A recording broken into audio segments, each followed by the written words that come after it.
Assalamualaikum warahmatullahi wabarakatuh. Apa kabar anak-anak semuanya? Semoga kita semua dalam keadaan sehat walafiat ya.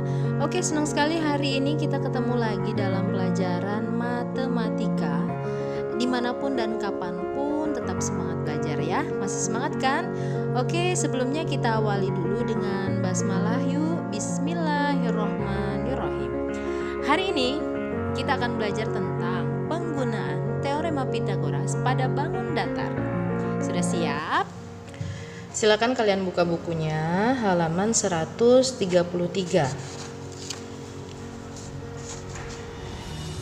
Kita akan kerjakan bersama-sama latihan 6.5 ya. Nanti Ustazah berikan contoh soal nomor 1, 2, dan 3. Nanti kalian coba kerjakan sendiri nomor 4, 5, dan 6. Oke? Kita kerjakan dulu bareng-bareng. Nomor 1, ada bangun jajar genjang. Itu jajar genjang ya. Namanya A, B, C, D. Tingginya yang ini yang garis putus-putus DE yaitu 15 cm. AE 8 cm. Ini siku-siku ya. Di sini 17 cm.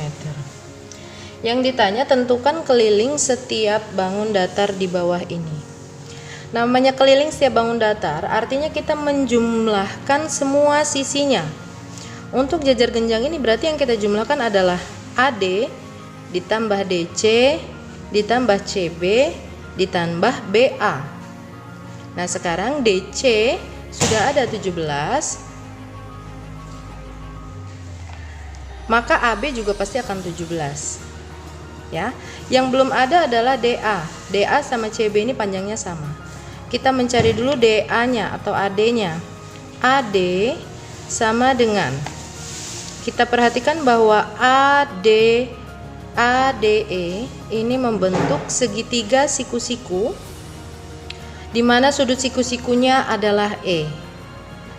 Maka sisi yang berhadapan dengan sudut siku-siku, ini ya, sisi ini berhadapan dengan sudut siku-siku, ini adalah hipotenusanya dari segitiga siku-siku ini.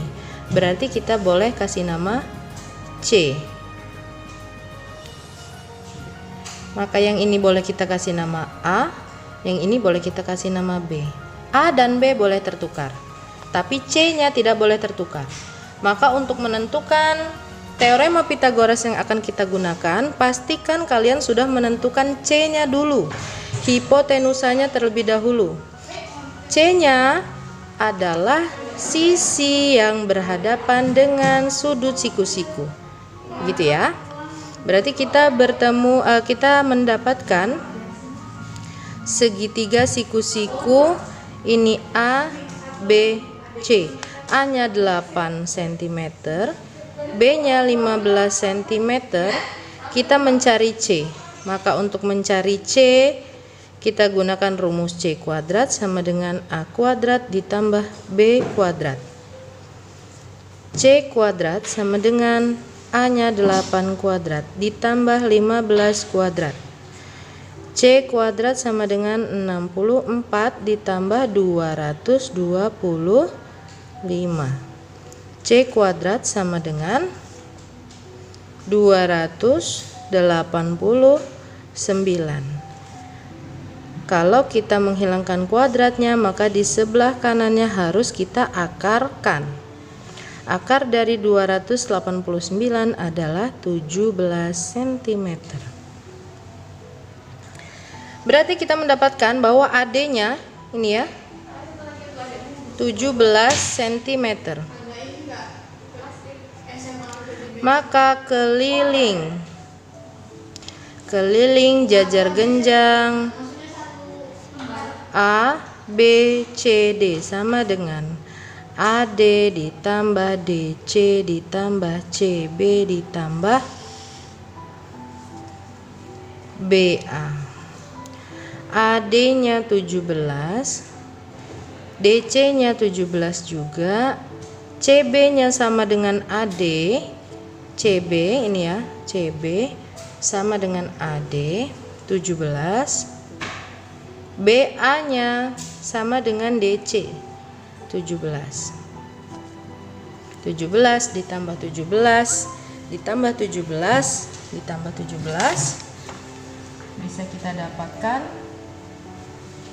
68 cm.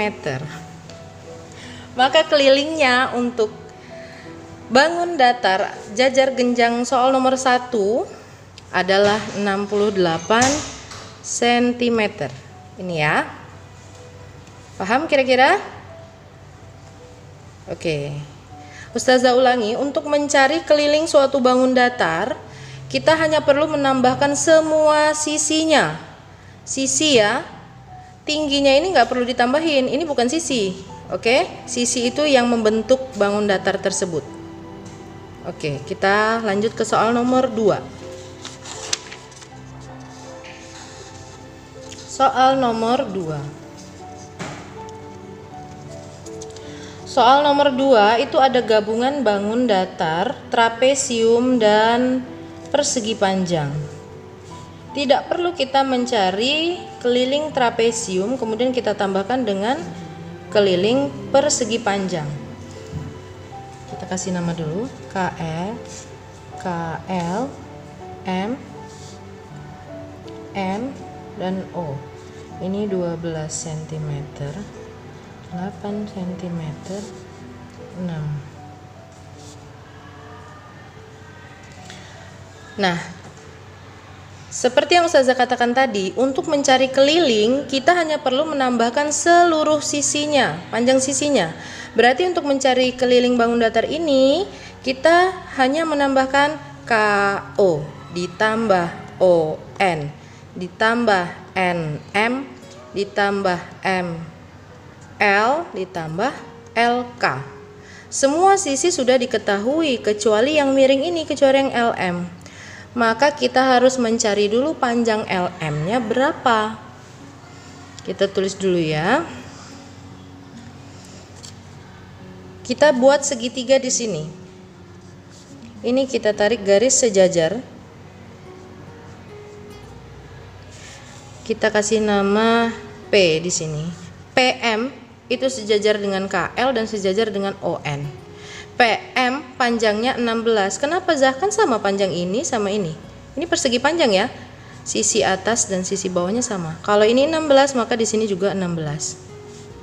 Nah, sekarang kalau kita tarik garis ini, kita kasih nama Q. PQ sama dengan KL. Berarti PQ-nya 8 cm.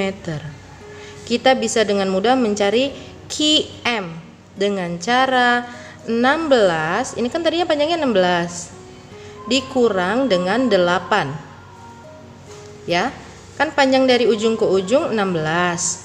Kalau P ke Q aja 8, berarti Q ke M 16 dikurang 8. 16 kurang 8, 8 juga ya.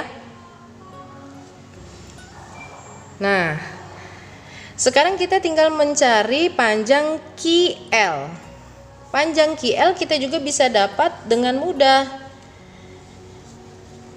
Panjang ini kalau kita tarik garis sampai bawah sini, Z misalnya ya. Panjang LZ itu sama dengan panjang KO. Ya. Ini 12, maka ini juga 12.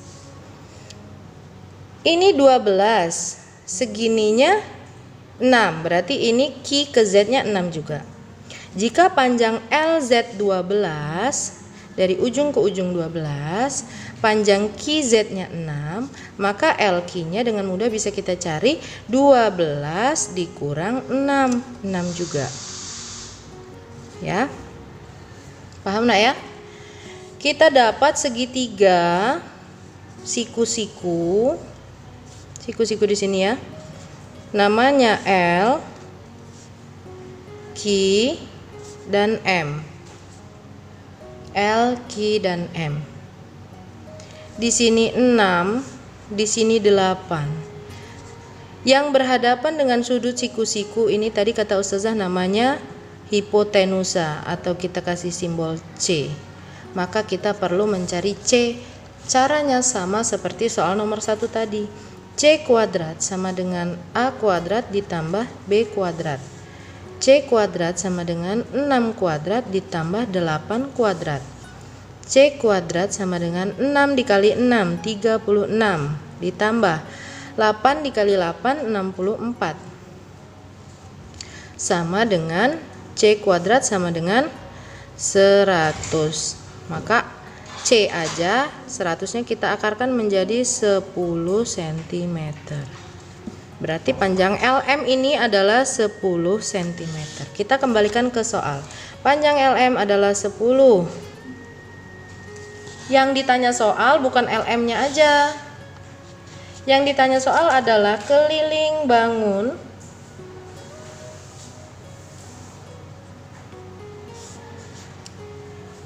di atas adalah KL. Kita jumlahkan semua sisi ya. Ditambah LM, ditambah MN, KL. Ditambah LM, ditambah MN, ditambah NO, ditambah OK. Yang di dalam-dalam ini bukan sisi nak ya, jadi nggak perlu ditambahkan. Yang di luarnya ini aja yang ditambahkan. Paham nak? Oke, sama dengan KL-nya 8. KL-nya 8. LM-nya 10. MN-nya 6. NO-nya 16. OK-nya 12. Tinggal dijumlahin aja. Berapa tuh? Kita peroleh 52 cm. Jangan lupa satuannya ya. Inilah keliling bangun di atas ini. 52 cm. Paham ya? Oke. Seperti itu. Jadi untuk mencari keliling bangun, kalian coba kerjakan soal nomor 4 ya. Coba perhatikan soal nomor 4 ini. Untuk mencari keliling bangun soal nomor 4 ini, kalian tinggal menambahkan sisi XW ditambah WV ditambah VU ditambah UT ditambah TX. Semua sisinya sudah diketahui. Kalau TU-nya 16, maka XW-nya juga 16. Ini sama ini kan sama. Yang belum diketahui yang miring ini. Nah, untuk mencari yang miring itu, kita menggunakan teorema Pythagoras lagi. Kita gambar dulu ya.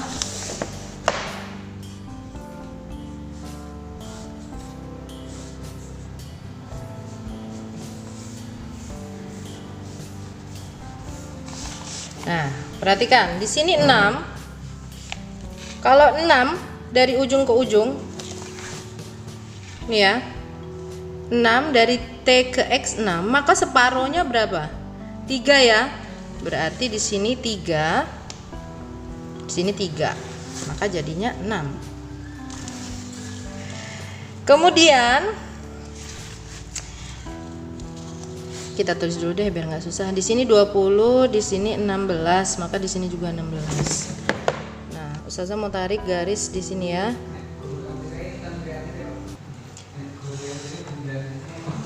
Oke. Kalau dari ini kita kasih hurufnya dulu biar nggak bingung. Dari Y ke V itu panjangnya 20. Nih Ustazah mau kasih nama O ya. Kita bisa cari O ke V aja. Y ke V panjangnya 20, sedangkan Y ke O panjangnya 16. Maka O ke V panjangnya 4. Paham nggak? Ulang ya. Y ke V panjangnya 20, sedangkan Y ke O panjangnya 16. Maka O ke V panjangnya 20 kurang 16, 4. Paham ya? Yang ini UO ini panjangnya tadi 3 ya. Ini juga 3. Nah, ini kita dapatlah 3, 4. Ini siku-siku di sini. Depannya adalah hipotenusa atau C. Berapa C-nya? Silahkan kalian cari. Panjang ini sama dengan ini. Nanti kalau di sini udah dapat, di sini juga pasti dapat. Kelilingnya tinggal tambahin TX ditambah XW ditambah WV ditambah VU ditambah UT. Yang di dalam tidak perlu ditambahkan. Coba kalian kerjakan sendiri. Nanti kalau nggak bisa, silahkan WA Ustazah.